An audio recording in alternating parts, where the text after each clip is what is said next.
In a few minutes, let me tell you what you need to do from now to flying out to the US. If you are a master's student or a PhD student or an undergrad student for that case, this video is important for you so that you don't miss any of the steps before flying out.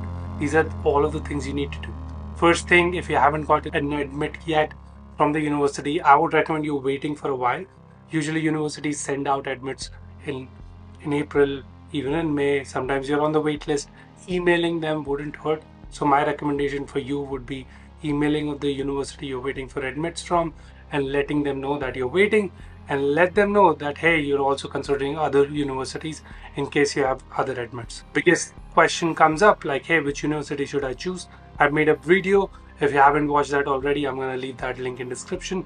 Choosing university and what factors you should be considering while making that decision. Second thing, funding your education. Once you have decided what university you want to go for, you want to make sure that you have enough funding for that university.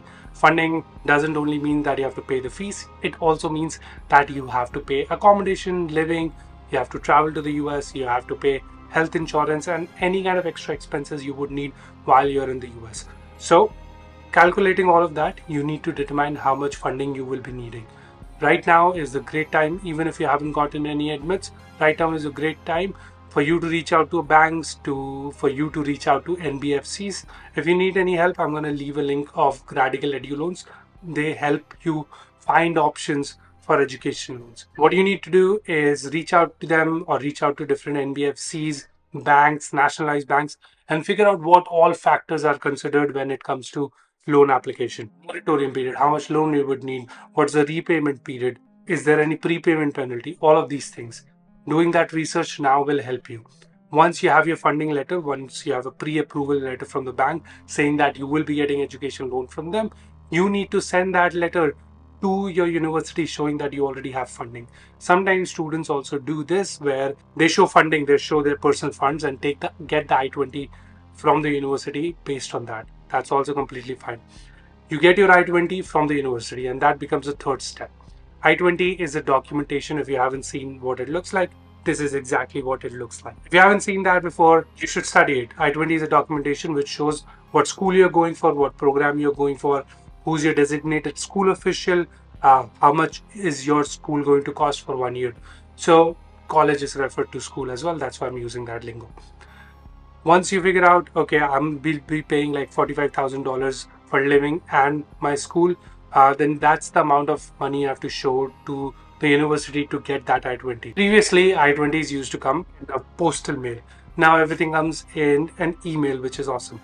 You print out that I-20, you do your signature, not your parent's signature, on that document, and there's a SEVIS ID. You will be using that SEVIS ID to go to the next step. The next step is your visa, which is my fourth point. You need the I-20 document to finish up your DS-160 US visa process. I have made a video about that also. I'm going to leave that link in the description. US visa process goes like this. You fill out a DS-160, you pay $160 for that. You also pay SEVIS fee, which is $350 now. SEVIS is a student fees which everybody has to pay. The I-20 document, there is a SEVIS ID number which you'll have to fill in to your DS-160 to ensure that it's complete. Once you have filled that in and you have submitted your DS-160, filled out your SEVIS ID, and then you have made these payments, you will be able to book an appointment. And that's the end of the fourth point, where you book an appointment, you go for biometrics, you go for your visa interview, and that's it. The fifth point is flights. There's a lot of questions whether I should be booking my flights before the visa interview or after the visa interview. Regardless of what you do based on the flights, I would always recommend you, if you are going to the visa interviewer and he or she is asking that, hey, have you booked your flights? Tell them no, you haven't booked your flights. Why? If you tell them yes, they will think that you are confident that you'll get the visa today, and it's showing that, you're assuming that you'll get the visa, which doesn't look good on you. So if they ask that, have you booked the flight? Say no, I haven't booked the flight. I will book the flight once I get the visa approval, or however it goes.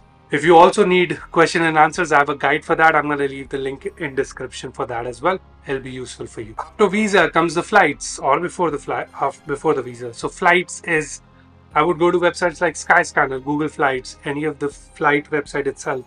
I made a video about that as well. It's important for you to book flights early on because flights get very, very expensive when it comes to flying to the US. August, September, October, or actually August and September and even July late is very expensive to fly into the US. For obvious reasons, a lot of students are flying in and all of those flights are full from Delhi, from Bombay, from all of the tier 1, even tier 2 cities or even connecting flights. Every one of them is busy. Make sure you book your flights early on.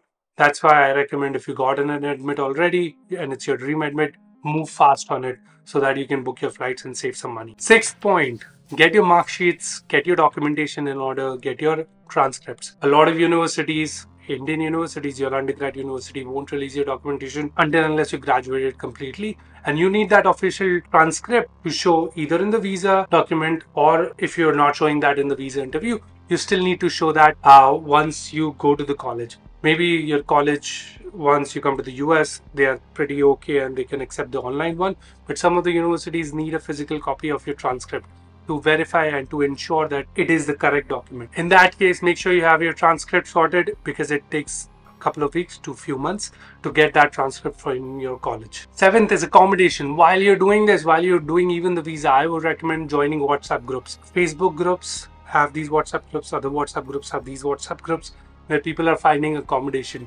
If you know somebody who has gotten admits from the university you're planning to go to, ask them that, hey, is there any WhatsApp groups for Fall 24? If you haven't heard of any WhatsApp groups, maybe it's time for you to make that WhatsApp group and start looking for accommodation.